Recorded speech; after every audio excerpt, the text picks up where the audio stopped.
Rádio Rio de Janeiro, a emissora da Fraternidade, passa a apresentar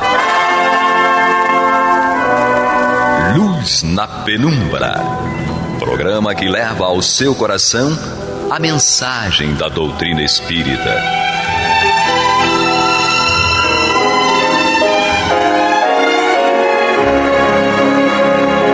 E com vocês, João Batista, para o estudo de O Livro dos Espíritos, da obra codificada por Allan Kardec.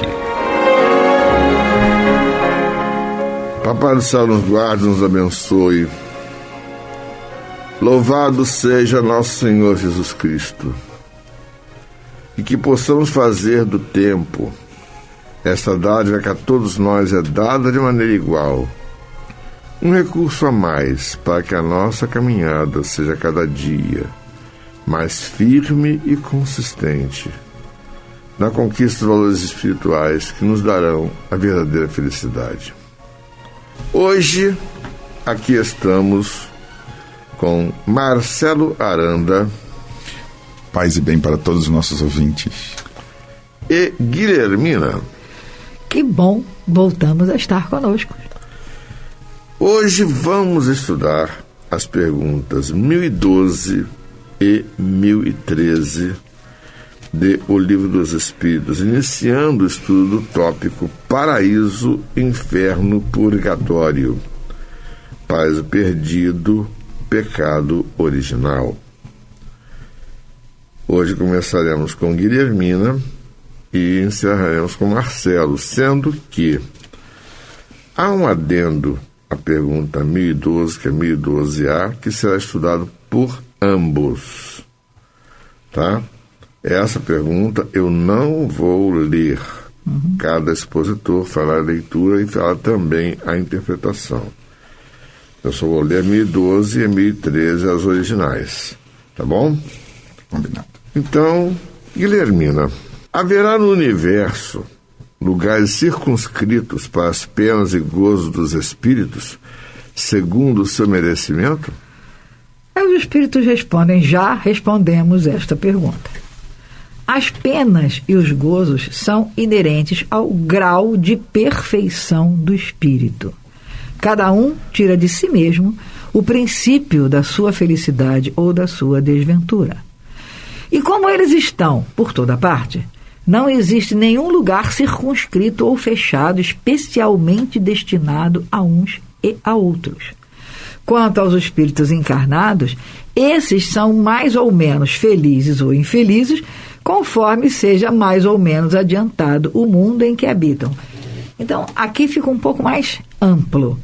Se a gente raciocinar lá no início, os espíritos já falaram sobre isso, que penas e gozos, ou seja, sofrimentos e alegrias, são inerentes ao nosso grau de perfeição, ou grau de perfeição do espírito, de acordo, ou seja, de acordo com o nosso merecimento, com aquilo que a gente já fez, cada um tira de si mesmo o princípio da sua felicidade ou desventura. O nome disso é livre-arbítrio. A gente tem a liberdade, sempre teve a liberdade de escolher o que fazer, o que é melhor para nós. Na medida em que a gente vai compreendendo o nosso papel no mundo, compreendendo as leis de Deus, compreendendo como as coisas funcionam, a gente vai cada vez mais tendo a responsabilidade de optar e de escolher aquilo que pretende fazer. Porque é a partir dessa ação raciocinada que vai levar as aspas, penas e gozos que vão ser realmente referência ao nosso grau de pertenção. E ele diz um pouquinho mais. E como o espírito está em toda parte, você não tem assim um espacinho próprio, não. Aqui é para sofrer, aqui é para ser feliz, aqui é... Porque a gente está em todos os lugares, os espíritos estão em todos os lugares. Então não tem nenhum lugar específico, fechado, especialmente. Aí alguém vai dizer, mas você tem lugares, eu já ouvi isso, você tem os presídios, você tem... Sim, são lugares circunscritos físicos, a partir de determinadas circunstâncias, na vida física. Isso a partir de determinadas circunstâncias, sem entrar em debates de outra natureza. Você pode ter um sofrimento absurdo fora de lugares específicos. Você pode ter alegrias fantásticas fora de lugares específicos. E aí a gente para e pensa. Aquela menina que nós conhecemos em Maricá, Moniquinha. Sim. Que era uma criatura paraplégica, tá? Vamos discutir a causa, porque na mesma época em que ela ficou paraplégica por um trauma, ela também perdeu pessoas da família. Foi uma pessoa trágica, foi uma situação muito trágica. Exatamente. E psicóloga. Sim, se formou. Muito qualificada, mesmo na cadeira de rodas. Se formou. Se qualificou. Se transformou no anjo guardião das grávidas do Hospital de Maricá. Foi feito um projeto lá atrás, há muitos anos atrás, e eu participei desse projeto, para as grávidas, gestantes e crianças. Então foi um negócio fantástico, e ela, como psicóloga, contribuiu assim magnificamente. O projeto passou e tal, e ela continua trabalhando, com limitações, obviamente o tempo vai passando, as limitações vão acontecendo, mas ela continua. E assim como ela, tem várias pessoas... Não, você vê que nem o corpo, que é um espaço circunscrito,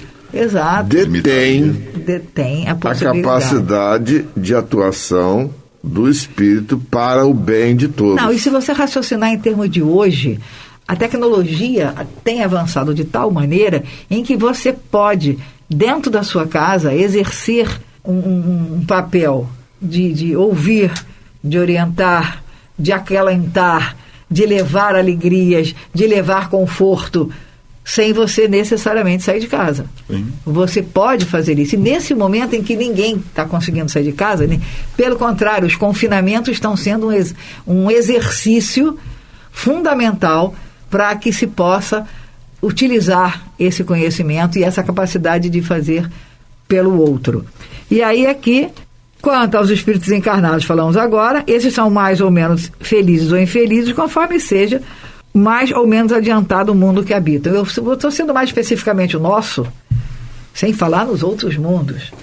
Nem falar nos outros mundos. Estou falando, se está complicado a gente falar nesse, então vamos tentar focar nesse mundo que a gente habita. No nosso mundo nós temos 7 bilhões de situações diferentes. Exatamente. Considerando que cada e se a gente aprender a olhar com o olhar realmente de conforto, o olhar afetivo, você vai ver cada oportunidade que aparece que não precisa. Aí já ouvi isso. Mas eu não tenho potencial financeiro para isso. Ninguém está falando em dinheiro. Isso mesmo. Ninguém está falando em dinheiro. Está se falando em olhar, falar, pensar, um mínimo de atenção. Isso não custa. E aí, e volto a dizer, nesse momento nós estamos sendo privilegiados de estar aqui e ter as oportunidades que temos. Basta que a gente observe e veja. Logo, haverá algum lugar, universo, penas e gozo segundo o seu merecimento. Nós, raciocinando dessa maneira, até tentando ser um pouco egoísta, a gente está fazendo o nosso merecimento, porque a gente vai estar ajudando a aliviar o sofrimento alheio, qualquer que seja o sofrimento alheio. Não nos importa, não nos interessa o motivo daquele sofrimento alheio. Não é nossa responsabilidade. A pessoa está em sofrimento, ponto. Sabemos a respeito do livre-arbítrio. Então, no que nosso papel? Não importa qual foi o fruto e a causa do sofrimento da criatura. Não é problema nosso. O nosso problema a nossa possibilidade é tentar aliviar o sofrimento, não importa qualquer que seja a forma. Depois da 1012A que você vai fazer o estudo, eu teria um comentário para fazer. Você quer falar alguma coisa? Pode seguir no 12A, depois eu volto nesse tema. Aí, de acordo com isso, o inferno e o paraíso não existem, tais como o homem as imagina. Então, dentro daquilo que a gente conversou agora, inferno e paraíso não existem. Aí, os espíritos nos respondem, são simples alegorias. Por toda parte, há espíritos felizes e infelizes. Entretanto, conforme também já dissemos, os espíritos de uma mesma ordem se reúnem por simpatia, mas quando são perfeitos podem reunir-se onde queiram. Então aqui, vamos parar. Se a gente já chegou à brilhante conclusão que inferno e paraíso fisicamente, localmente não existem, como antigamente se acreditava, que haviam espaços específicos para isso, logo, realmente, como ele diz aqui, são alegorias, são formas de falar. Por toda parte tem espíritos felizes e infelizes, que estariam no dito inferno que estaria no dito paraíso, se misturando. E aí, entretanto, conforme eles também já disseram, os espíritos de uma mesma ordem se reúnem por simpatia. Isso aí é um detalhe importante. Se atraem mutuamente. Semelhante atrai semelhante. Não tem uma lei física que fala isso? Semelhante atrai semelhante. Semelhante de todos os níveis, de todas as formas. Sejam elas as mais elevadas, sejam elas as menos elevadas. Se atraem. Mas, quando são perfeitos, podem reunir-se onde queiram.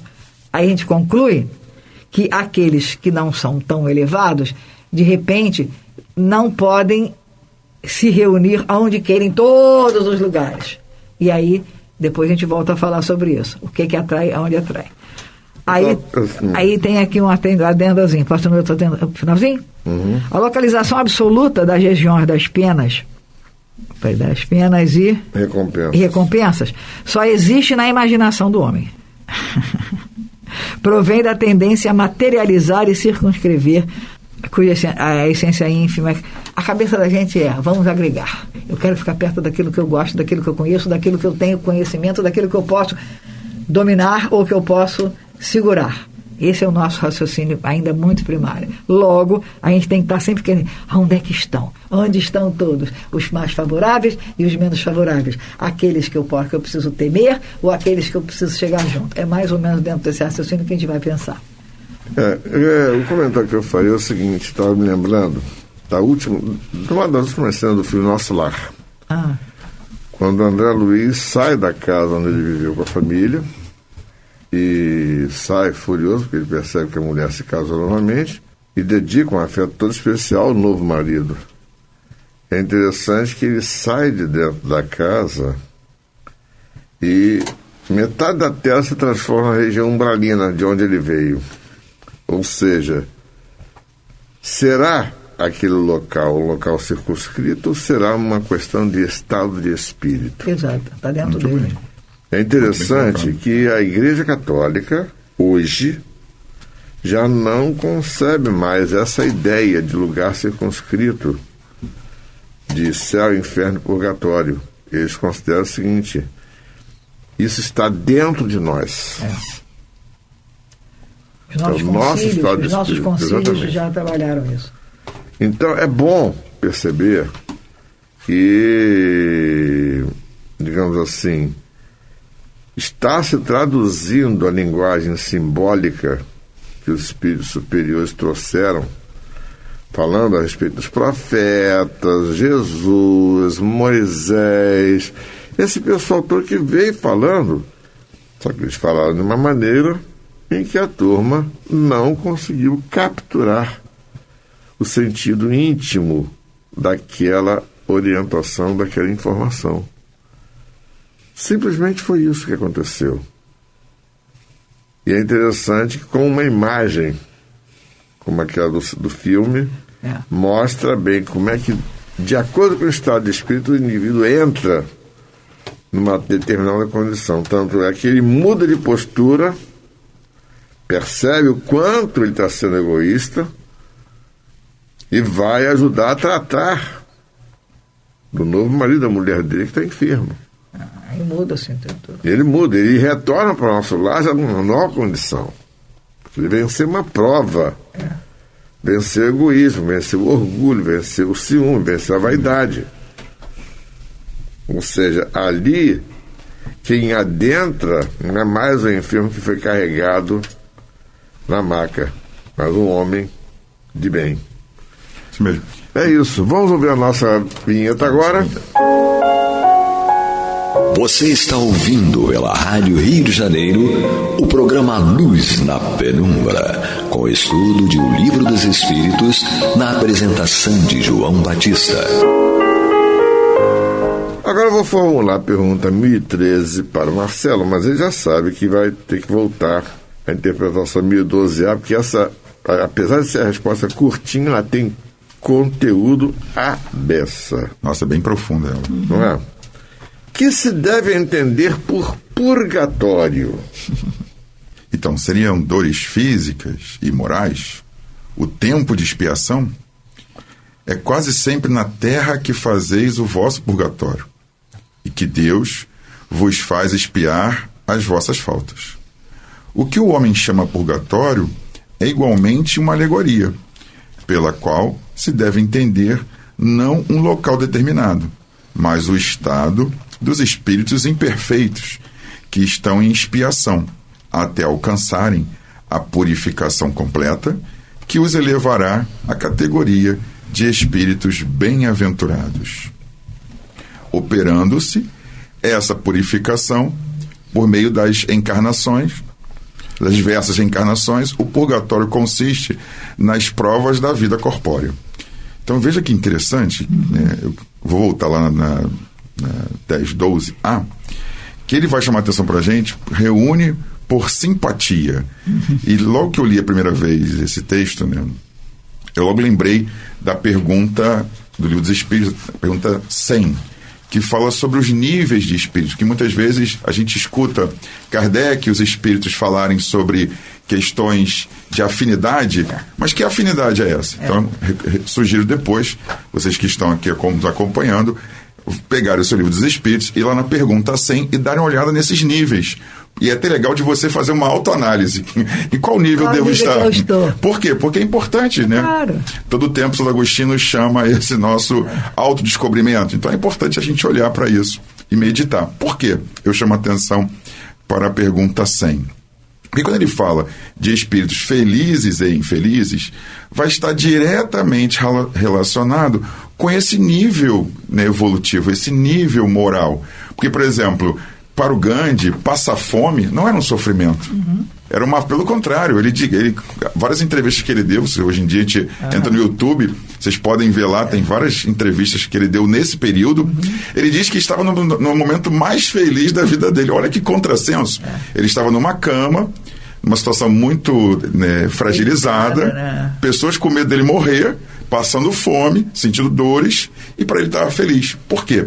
Porque essa felicidade e infelicidade vai estar diretamente relacionado aqui ao nosso processo evolutivo. O quanto mais de moral que eu adquirir, eu vou entender a felicidade de uma outra forma. Uma outra também que eu acho muito interessante para mostrar essa diferença desses níveis, por exemplo, é quando a gente pega a Irmã Dulce, né? Que o Divaldo conta uma história muito gaiata, muito interessante, que a Irmã Dulce dormia numa cama horrível, e ele virava para ela assim... É uma cadeira. Uma cadeira, desculpa, uma cadeira. Uma cadeira. E aí ele dizia assim, minha irmã, não dá, você deve sentir dores horríveis. Ela, não, Divaldo, tem uma dor aqui, uma dor ali, mas não tem problema não, e tal. Mas ele não ficou assim... feliz com aquilo, e comprou para ela uma cama bonita, caprichada, deu de presente, ela agradeceu. Aí certo momento, quando ele volta lá de novo, cadê a cama dela? Mas minha irmã, cadê sua cama? Aí ela puxou de volta no cantinho e falou assim, meu irmão, você me desculpa, mas sabe o que acontece? Eu durmo nessa cadeira aqui porque todo mundo que vem aqui fica assim com o coração sentindo-se chateado, triste por essa minha situação. E aí me dá camas. E aí eu pego essa cama e levo lá para o hospital para aqueles que não têm nada, nem uma pedra para botar a cabeça.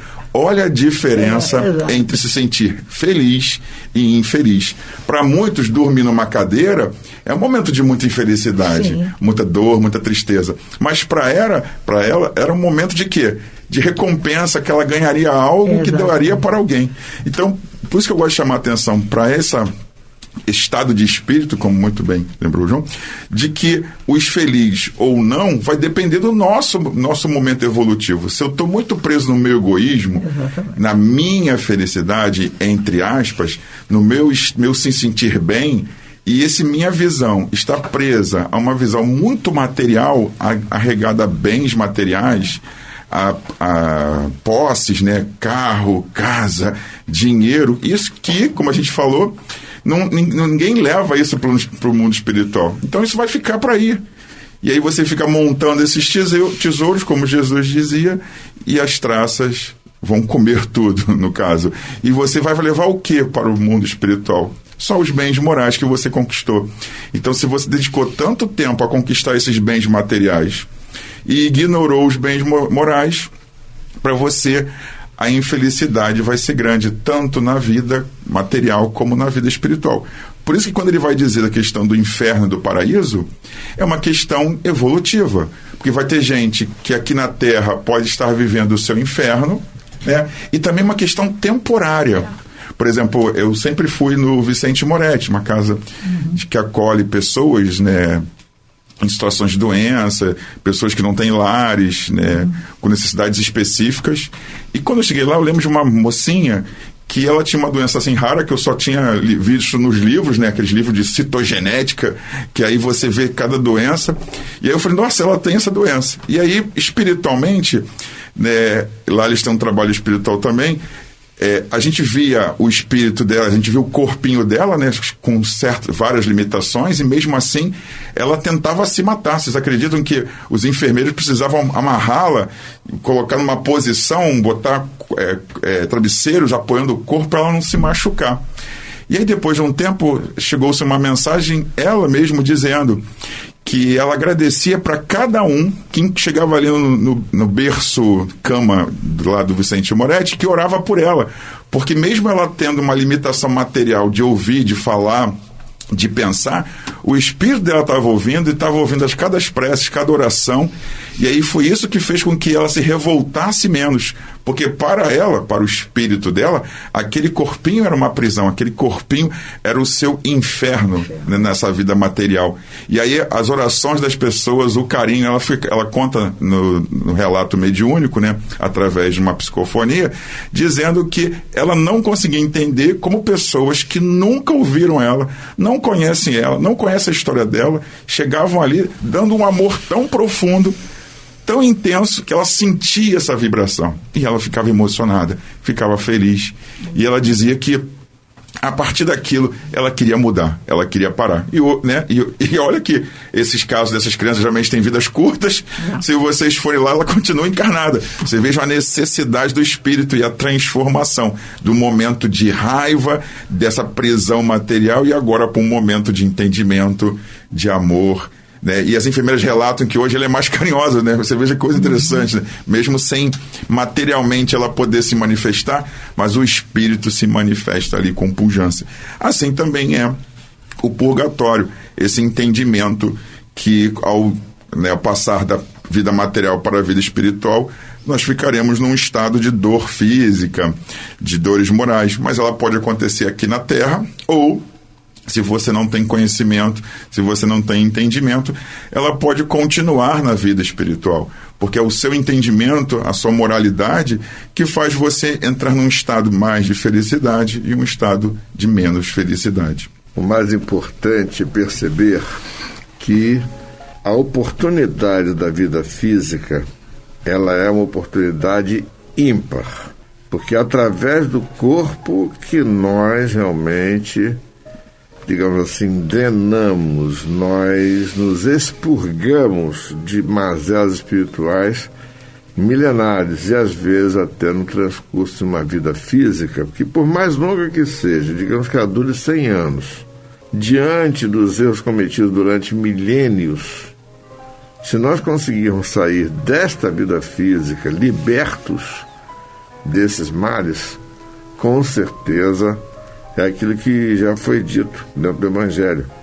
Se você, por exemplo, trabalhar com afinco durante 1 minuto, você se liberta daquilo que você cometeu de erros durante milênios e sai espiritualmente limpo. É exatamente isso. É o que nós temos que entender, que a reencarnação não é uma punição, é uma oportunidade a ser aproveitada.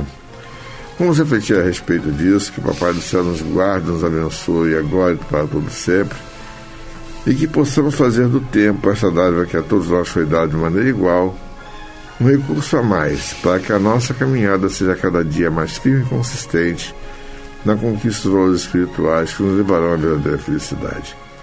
Graças a Deus. Você está ouvindo o programa Luz na Penumbra.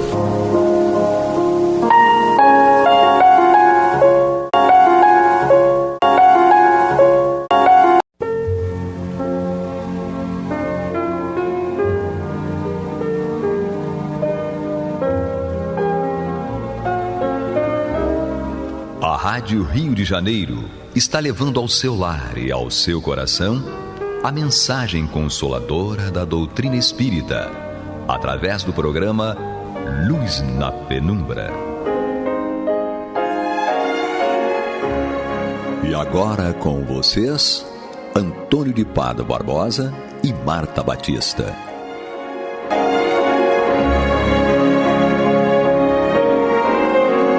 Bem, queridos amigos ouvintes, paz e saúde a todos.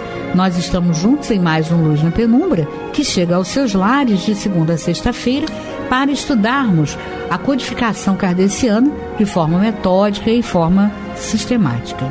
E agora, na segunda parte do programa, vamos dar continuidade ao estudo do Evangelho segundo o Espiritismo, que já está na sua introdução, iniciando, né, nós estamos reiniciando o estudo do Evangelho, estamos na introdução e hoje vamos iniciar o item 2, que trata da autoridade da doutrina espírita e do controle universal do ensino dos espíritos. Bem, esse item eu julgo ser o item de maior importância depois do objetivo da obra. É o item de maior importância deste estudo, não só do Evangelho, mas de toda a codificação. Por quê? Porque é aqui que reside o sucesso ou as derrocadas que os espíritas, os médiuns, têm apresentado ao longo, né, desses 150 e poucos anos que nós temos a doutrina espírita. Então, é fundamental que a gente estude esse item 2 com calma, né, de forma parcimoniosa, e vamos estudar como fizemos o estudo das preces. Eu e Antônio de Pádua, que está aqui hoje comigo. Muito bem, Antônio. A autoridade da doutrina espírita, né, que repousa no controle universal do ensino dos espíritos, nos parece realmente, né, nós estávamos falando sobre isso antes do programa começar, é algo de uma importância relevante dentro do estudo da doutrina, não é mesmo? Sem dúvida, porque tem que haver, pelo menos no meu modo de pensar, para que haja, vamos dizer assim, uma divulgação num determinado assunto de uma forma coerente e metódica, ele tem que estar embasado em alguma coisa. Porque se não houver um embasamento, uma orientação, a coisa tem a tendência a ir pouco a pouco saindo do rumo, saindo do prumo. Até qualquer coisa na vida é assim, você tem um objetivo, vai propor alguma coisa, uma construção, que seja, o que acontece? Se você não seguir uma orientação, um controle, você tende a sair do prumo. E é o que Kardec traz aqui para nós, essa explicação. Ele, para poder nos mostrar de que trata não só o Evangelho segundo o Espiritismo, mas, como você disse muito bem, a obra, a doutrina espírita como um todo, tem que haver um controle universal desses ensinos dos espíritos. E universal no sentido de geral, total. Claro. Então, usando o universo aqui para demonstrar o todo. Isso. Então, há um controle sobre isso, é um controle total sobre isso, porque senão a coisa tende, como qualquer coisa na vida, a sair pelos cantos, aparecer fresta aqui, uma fresta ali, um afrouxamento aqui, outro ali, a coisa vai. E até mesmo essa autoridade iria ser questionada, né? Porque, mas espera aí, quem disse para Kardec que essa mensagem aqui é a mensagem responsável por uma verdade? Né? Quem disse isso? Ele que acha? Mas ele que acha é problema dele. É evidente que ele criou, então, um crivo, né, científico. E esse crivo científico é que dá conta disso.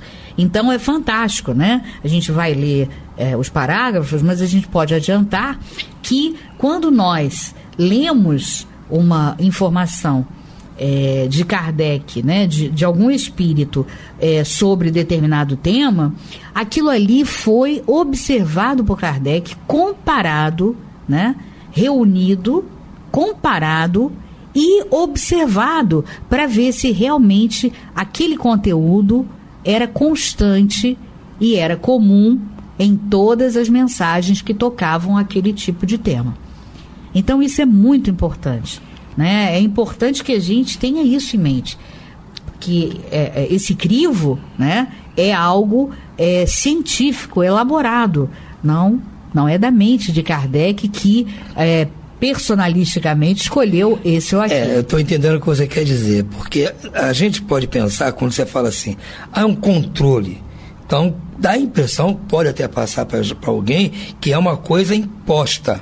Alguém que criou aquilo e impõe. Como na política existe um ditador, ou um grande líder, ele impõe aqueles seus objetivos, seu pensamento e não admite contestação. Não é este o critério usado. O critério usado foi a lógica. Isso. O controle é feito pela lógica. Toda a informação está baseada na lógica. Não há qualquer coisa aqui que vá agredir a inteligência de qualquer pessoa, qualquer nível de inteligência. Desde a inteligência mais simples, a mais sofisticada, ela não é agredida pela lógica trazida pela doutrina espírita. Então, não há como contestar. E aí é que está o controle. Porque qualquer um pode chegar e contestar, tem o direito. Claro. Só que não consegue ir adiante na contestação porque enfrenta a lógica.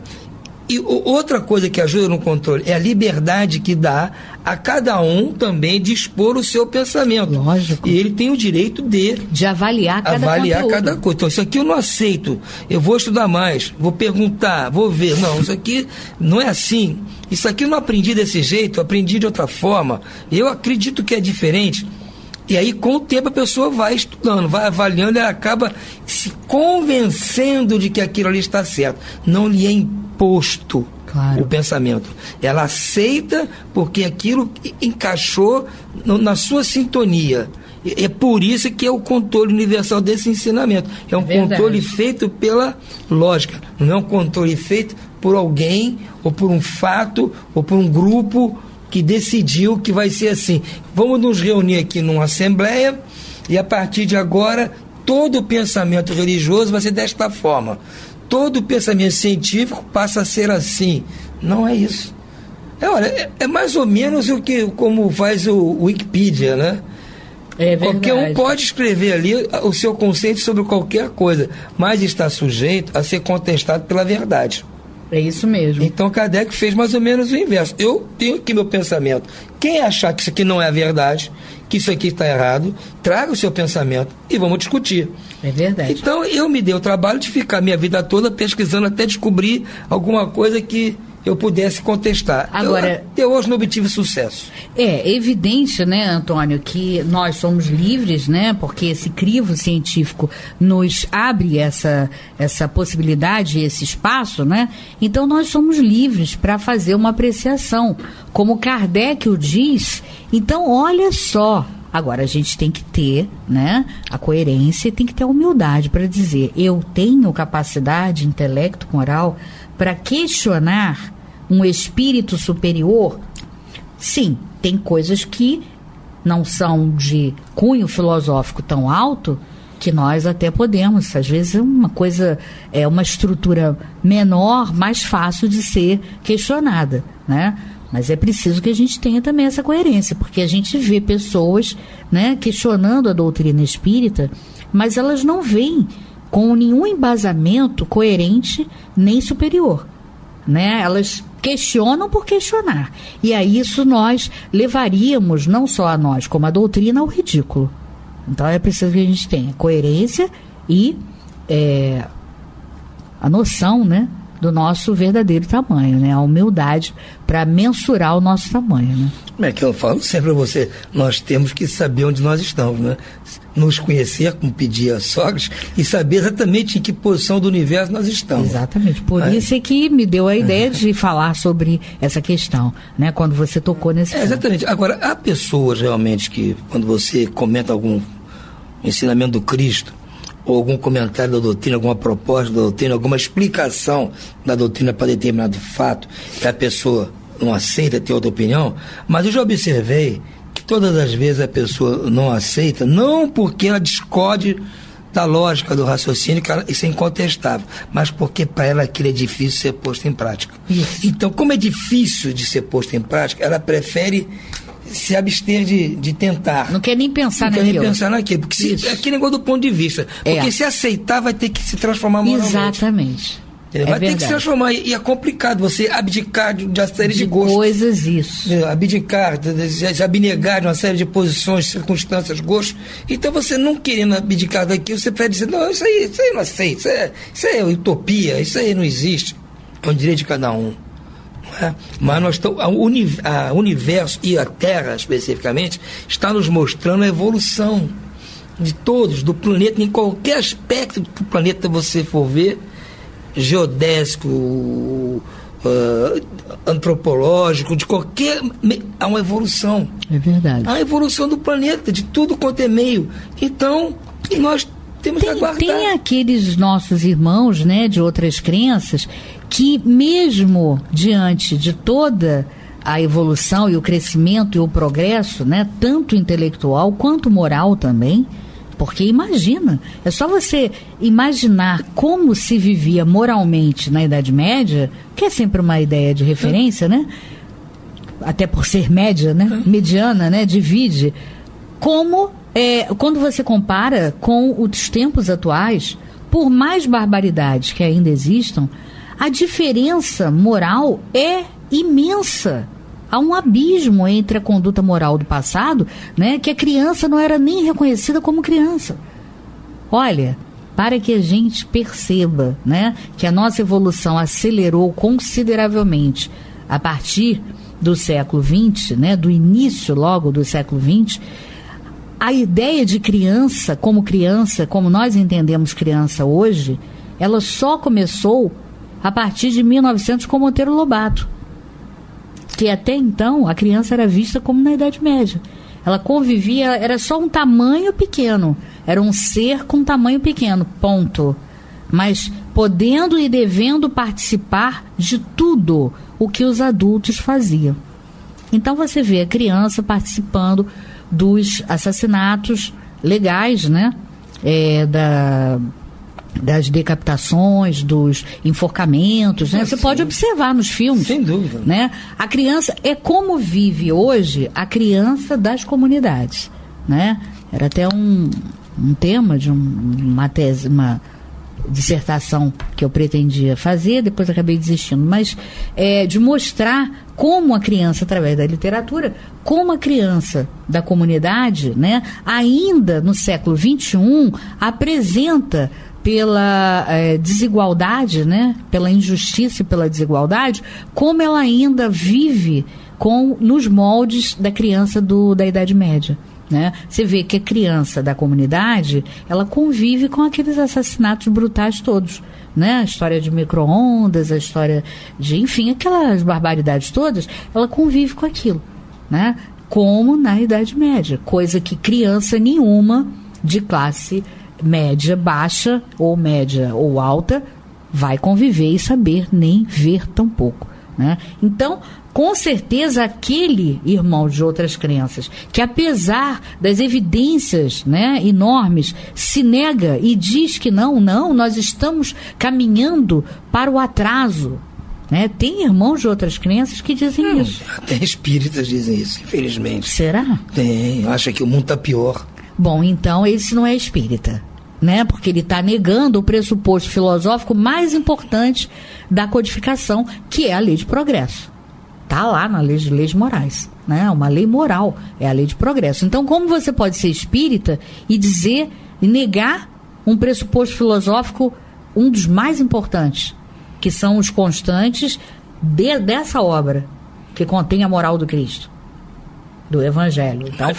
Então, esse espírita tem que se reavaliar, porque ele não é espírita. Ele vai ter que aceitar se submeter ao controle universal, porque o controle universal prova pela lógica. Mas então, Antônio, é por isso que quando a gente começa a estudar isso aqui, cada um na sua tarefa dentro da casa espírita, né, sobretudo aqueles que estão ligados à questão mediúnica, eles precisam, né, se curvar à sabedoria de Kardec, que foi escolhido pelo Espírito da Verdade para ser o codificador. Então, ele tinha capacidade, senão o Espírito da Verdade não o escolheria um outro. E se ele foi escolhido e ele organizou para nós, né? Tem até na Revista Espírita de 1861, em dezembro, ele fala sobre um tema assim maravilhoso, quando ele fala aqui da organização do espiritismo. É um texto bem longo, né, de muitas folhas. Lógico, para falar da organização do espiritismo, ele toca em todos os pontos básicos e nevrálgicos, né? Então é preciso que as pessoas estudem aquele capítulo, né, não o último, mas o penúltimo capítulo do Livro dos Médiuns, que trata da organização das sociedades espíritas. Ali nós temos um exemplo, nós temos um roteiro seguro. Então, nós não podemos, uma casa espírita, depois de começar a estudar com seriedade, não os fragmentos, né, em apostila, mas as obras básicas, uma a uma, ele vai se deparar com esse item 2, e ele tem que, a partir depois dessa leitura e desse estudo, ele tem que se organizar, né, ciclicamente, para uma avaliação daquela produção mediúnica que está acontecendo na casa, né? Não pode mais se furtar a isso, seja psicofônica ou psicográfica. Ele precisa, ou até, se tiver outras modalidades mediúnicas, precisa ser passada por um crivo, como é o ensino que nós vamos estudar aqui passo a passo desse item 2. Então é necessário, tem que cessar os melindres, né? Cessar tudo isso, porque nós estamos a serviço do Cristo e precisamos nos qualificar para sermos cartas do Cristo, como Paulo de Tarso nos falou. Caso contrário, né? Que papel, que cartão de apresentação nós seremos dessa doutrina? Então, é preciso que a gente tenha, né? Não é no sentido de acumular conhecimentos intelectuais, é no sentido de ter os conhecimentos e a sabedoria daqueles conhecimentos que se encerram naqueles conhecimentos, né? Sob pena de nós realmente dizermos que somos espíritas, como essa pessoa ou essas pessoas que você nos fala, e que eu estou assim pasma, né, de saber que existem espíritas que acham que o mundo está caminhando para o atraso. Então ele nega a lei de progresso. Se ele nega a lei moral de progresso lá, da terceira parte do Livro dos Espíritos, e que é aprofundado em toda a obra do Evangelho segundo o Espiritismo, ele, por mais que ele fique aborrecido, mas a gente tem que chegar à conclusão que ele não é espírita, ou ela não é espírita, e não pode ficar aborrecido. Assim como nenhum dos nossos irmãos, né, que creem em outros espíritos, que não são os espíritos que passam por esse crivo, né, e que têm centros espíritas, até com seus próprios nomes, e respeitamos a evolução de cada um. É lógico, eu acho que a pessoa tem o direito de seguir a orientação de quem quer que seja. Claro. E todos esses que a gente conhece são espíritos que têm seu valor, não estão ali propondo nada que contraria a moral, como diz aqui o Kardec. A moral é comum a todos. Então eles estão propondo ensinamentos morais também de grande valia, e que, se forem seguidos também como devem ser, vai transformar moralmente aquele que está seguindo. Agora, como você falou, a pessoa tem que assumir aquilo que é. Exatamente. Olha, eu sigo o espírito fulano, eu gosto daquele trabalho, me sinto bem ali. Agora, não tem problema. Admiro também o kardecismo, ou o espiritismo, mas não sou espírita nem sou kardecista, eu sou desta linha aqui, e assuma. Isso, claro. Agora, a mesma coisa, você acharia que teria algum inconveniente a pessoa se dizer seguidora do Gandhi?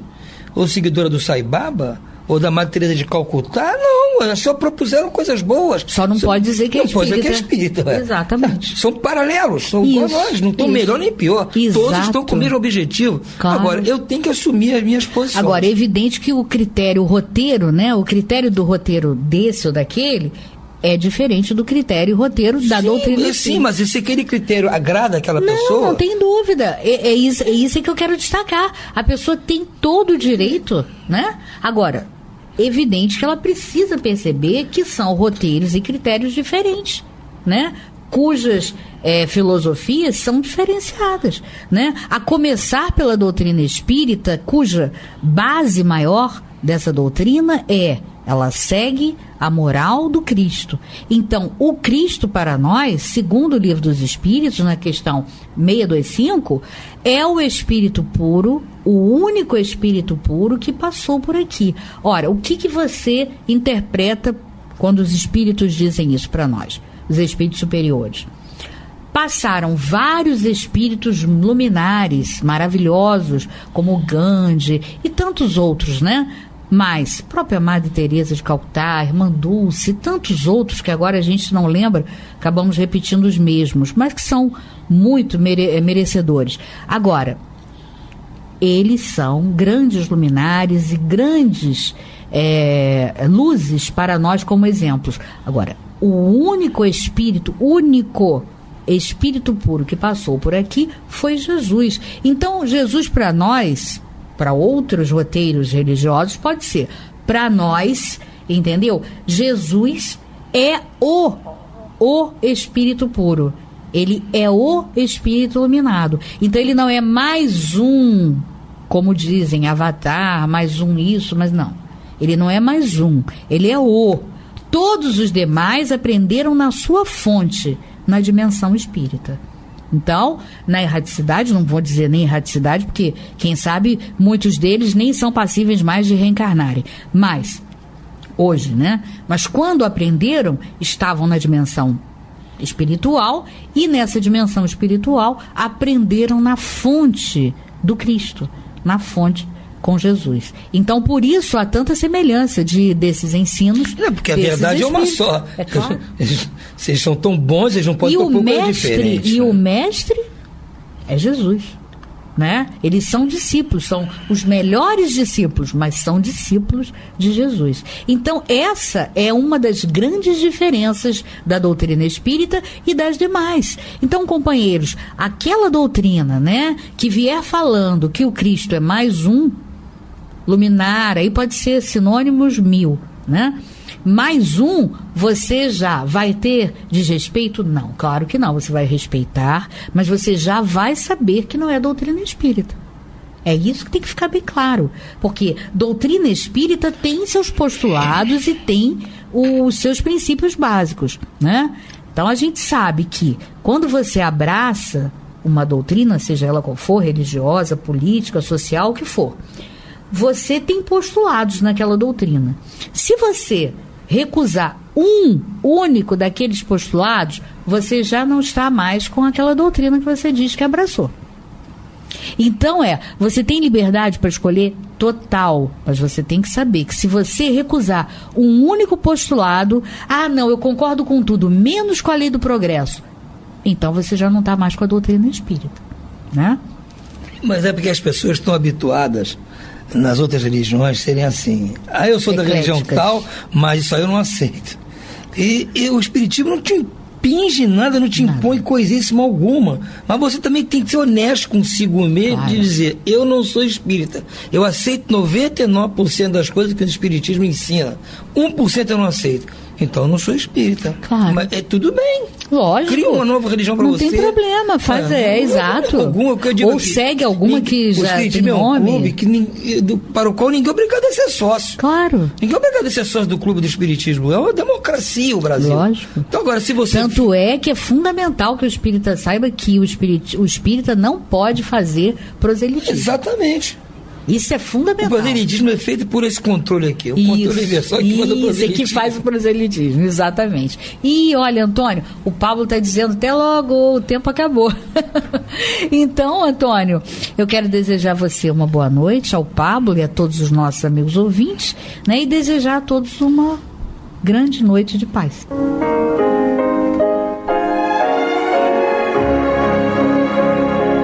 E vamos ouvir agora a prece de encerramento de nosso programa, na voz de Geraldo de Aquino. Jesus, dá-nos coragem para a luta, piedade para os insultos e misericórdia para as injustiças e ingratidões. Limpa nossa alma de inveja e ambições mesquinhas, de ódio e de vingança o nosso caminho. E que dentro em pouco, ao recolher-nos de novo, ao calor do nosso leito, para que o sono nos dê a paz e o esquecimento das tristezas humanas, possamos sentir, Senhor, no mais íntimo de nosso ser, a doçura indefinível do Teu amor e a grandeza incomparável da Tua divina presença. Que assim seja.